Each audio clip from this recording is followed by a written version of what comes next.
ഇതിന്റെ ചുറ്റും ഇതിനകത്ത് ഏറ്റവും വലിയ poultry farm, cattle feed farm, അതുപോലെ വെജിറ്റബിൾസ് ആൻഡ് ഫ്രൂട്ട്സിന്റെ ഓർഗാനിക് അഗ്രികൾച്ചർ ഫാംസ്, പ്ലാന്റേഷൻസ്, ഇതെല്ലാമാണ് ഇവിടെ വരാൻ പോകുന്നത്. അത് ഒത്തിരി ഉണ്ട് ഇതിനകത്ത് സാൻഡ്വുഡ് റിസർച്ച് സെന്റർ ഉണ്ട്. ഇതെല്ലാം വരുന്ന ഒരു ഏരിയ ആണ്.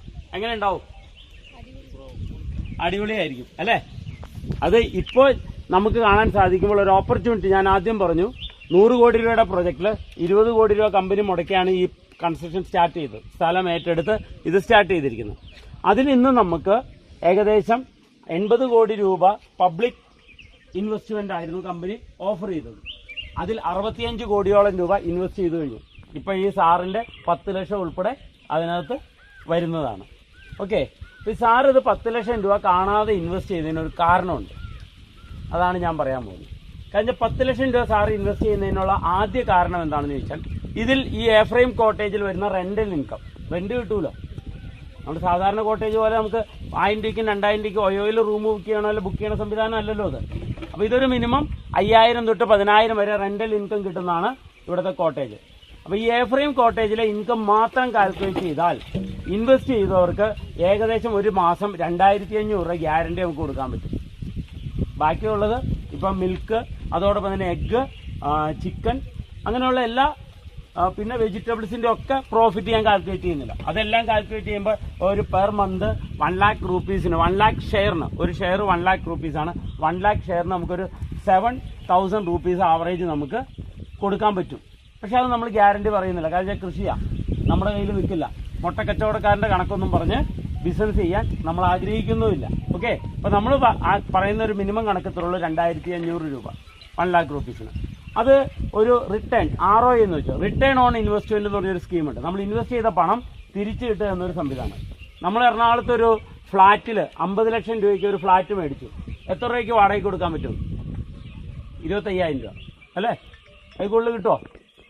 25,000 രൂപ വെച്ച് കാൽക്കുലേറ്റ് ചെയ്താൽ തന്നെ എത്ര നാൾ വേണം മുടക്കുകാശ് തിരിച്ചു കിട്ടാൻ? റിട്ടേൺ ഓൺ ഇൻവെസ്റ്റ്മെന്റ് 10 മാസം കൊണ്ട് 2.5 ലക്ഷം അല്ലേ? 100 മാസം കൊണ്ട് 25 ലക്ഷം. 200 മാസം എടുക്കും മുടക്കുകാശ് തിരിച്ചു കിട്ടാൻ. നിയർ ബൈ 17 കൊല്ലം എടുക്കും മുടക്കുകാശ് തിരിച്ചു കിട്ടാൻ. അതുകൊണ്ടാണ് ഇൻവെസ്റ്റ്മെന്റ് സെക്ടറിൽ റിയൽ എസ്റ്റേറ്റ് പ്രൊജക്റ്റിൽ ആളുകൾ ഇൻവെസ്റ്റ് ചെയ്യാത്തത്. പക്ഷേ ടൂറിസം പ്രൊജക്റ്റിൽ ഇൻവെസ്റ്റ് ചെയ്യുന്നതിന്റെ കാരണം എന്താ? ഒരു മാസം ഒരു റെസിഡൻഷ്യൽ അല്ലെങ്കിൽ ഒരു ഫ്ളാറ്റിൽ താമസിക്കാൻ, ഒരു 850 സ്ക്വയർ ഫീറ്റ് ഏരിയ ഉള്ള ഒരു ഫ്ളാറ്റിൽ താമസിക്കാൻ എത്ര രൂപ വാടക കൊടുത്താൽ മതി? ഞാനിപ്പോൾ പറഞ്ഞ പോലെ 25,000 രൂപ വാടക കൊടുത്താൽ മതി. പക്ഷെ ഒരു 250 അല്ലെങ്കിൽ 300 സ്ക്വയർ ഫീറ്റ് ഒരു റിസോർട്ടിൽ താമസിക്കാൻ എത്ര രൂപ വാടക കൊടുക്കണം? ഒരു ദിവസം 20,000 രൂപ, 25,000 രൂപ. ഡിഫറൻസ് വ്യത്യാസമോ? അപ്പൊ റെസിഡൻഷ്യൽ സെക്ടറും ടൂറിസം സെക്ടറും തമ്മിലുള്ള ആ ഒരു ഡിഫറൻസ് അത് കാൽക്കുലേറ്റ് ചെയ്താൽ മതി. നിങ്ങളുടെ മനസ്സിൽ തന്നെ നിങ്ങൾ കാൽക്കുലേറ്റ് ചെയ്താൽ മതി. കണക്കിൽ തെറ്റുണ്ടെങ്കിൽ നമുക്ക് സംസാരിക്കാം. ഓക്കെ, അപ്പൊ അങ്ങനെ കൂടുതൽ പ്രോഫിറ്റ് കിട്ടുന്ന ഒരു സെക്ടറാണ് നമ്മൾ ടൂറിസം പ്രൊജക്ട് ചെയ്യുന്നത്. അപ്പം അതിന്റെ ബെനിഫിറ്റ് എന്താണെന്ന് ചോദിച്ചു കഴിഞ്ഞാൽ, 1 ലക്ഷം രൂപ ഇടുന്ന വ്യക്തിക്ക് അല്ലെങ്കിൽ 10 ലക്ഷം രൂപ ഇടുന്ന വ്യക്തിക്ക് 25,000 രൂപ വെച്ച് ഒരു മാസം കിട്ടിക്കഴിഞ്ഞാൽ എത്ര കാലം കൊണ്ട് മുടക്കാഴ്ച തിരിച്ചു കിട്ടും?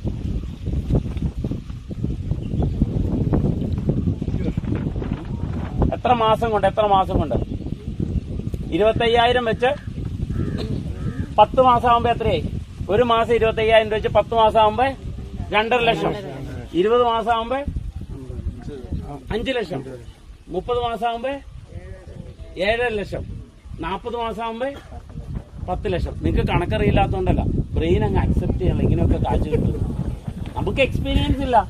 കാശുള്ളവൻ കാശുണ്ടാക്കി റിസോർട്ടും പണിത് ടൂറിസവും ചെയ്ത് വലിയ വലിയ ഇൻവെസ്റ്റ്മെന്റ് ചെയ്ത് കാശുണ്ടാക്കുന്നുണ്ട് അല്ലേ? ഇത് നമുക്ക് എക്സ്പീരിയൻസ് ഇല്ല. അതുകൊണ്ടാ. അങ്ങനെയെങ്കിൽ ഈ 40 മാസം എന്ന് പറഞ്ഞാൽ എത്ര കാലമാണ്? വെറും 3 വർഷവും 4 മാസം ആണോ അല്ലയോ? അത് ദേ പോയി ഇതാ വന്നോലെ അത് കഴിഞ്ഞു.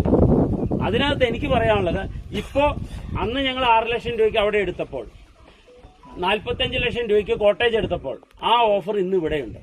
എന്ന് പറഞ്ഞാൽ 1 ലക്ഷം രൂപയുടെ, ഇത് ശ്രദ്ധിച്ചോ, 1 ലക്ഷം രൂപയുടെ ഷെയർ എടുക്കുന്ന വ്യക്തിക്ക് 1 ലക്ഷം രൂപയുടെ ഷെയർ ഫ്രീ ആയിട്ടുണ്ട്. കാരണം നമുക്ക് 15 ദിവസം കൊണ്ട് ഈ ഒരു ഷെയർ പ്രൊജക്ട് നമ്മൾ ക്ലോസ് ചെയ്യുക. കാരണം MCAയിലാണ്, മിനിസ്ട്രി ഓഫ് കോർപ്പറേറ്റ് അഫയേഴ്സിലാണ് ഇത് രജിസ്റ്റർ ചെയ്യുന്നത്.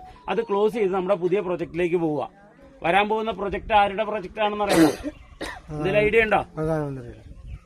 സെൻട്രൽ മിനിസ്ട്രിയുടെ കീഴിലുള്ള സയൻസ് ആൻഡ് ടെക്നോളജീസിന്റെ കീഴിലുള്ള CSIR എന്ന ഓട്ടോണമസ് ബോഡി, അതിന്റെ പ്രസിഡന്റ് ആയിട്ടിരിക്കുന്ന Narendra Modi, hospital waste management technology. ഇന്ന് ഇന്ത്യയിൽ ഇന്ത്യയിൽ മാത്രമല്ല ചൈന, സൗത്ത് ആഫ്രിക്ക ഒഴിച്ച് ബാക്കി എല്ലായിടത്തും ആ ഒരു മെഷീൻ മാനുഫാക്ചർ ചെയ്ത് ഇൻസ്റ്റാൾ ചെയ്യാൻ, ഇന്ത്യക്ക് വെളിയിൽ എക്സ്പോർട്ട് ചെയ്യാനും ഉള്ള ലൈസൻസ് കിട്ടിയിരിക്കുന്നത് ജസ്പേഡിനാണ്. ഓക്കെ, അപ്പൊ ആ പ്രൊജക്ടിന് മുമ്പ് നമുക്ക് ഈ പ്രൊജക്ട് നമ്മൾ കംപ്ലീറ്റ് ചെയ്യാൻ പോവുകയാണ്. അപ്പൊ അതിലുള്ള ഓഫർ 1 lakh എടുത്ത വ്യക്തിക്ക് 1 lakh ഫ്രീ. ഇപ്പോ ശശിധരൻ സാറ് 10 ലക്ഷം രൂപ കിട്ടും, അദ്ദേഹത്തിന് എത്ര ലക്ഷം രൂപയുടെ വരുമാനം കിട്ടും? 20 ലക്ഷം രൂപയുടെ വരുമാനം കിട്ടും. അപ്പൊ 2500 എന്നുള്ള ഒരു മാസം, 25,000 എന്നുള്ള ഒരു മാസം എത്ര കിട്ടും? 50,000 രൂപ. 10 മാസം കൊണ്ട് എത്ര കിട്ടും? 5 ലക്ഷം. 20 മാസം കൊണ്ട് 10 ലക്ഷം. 20 മാസം എന്ന് പറഞ്ഞാൽ 1 കൊല്ലം 8 മാസവും ദേ പോയി ദാ വന്നു. അപ്പൊ okay, thank you very much.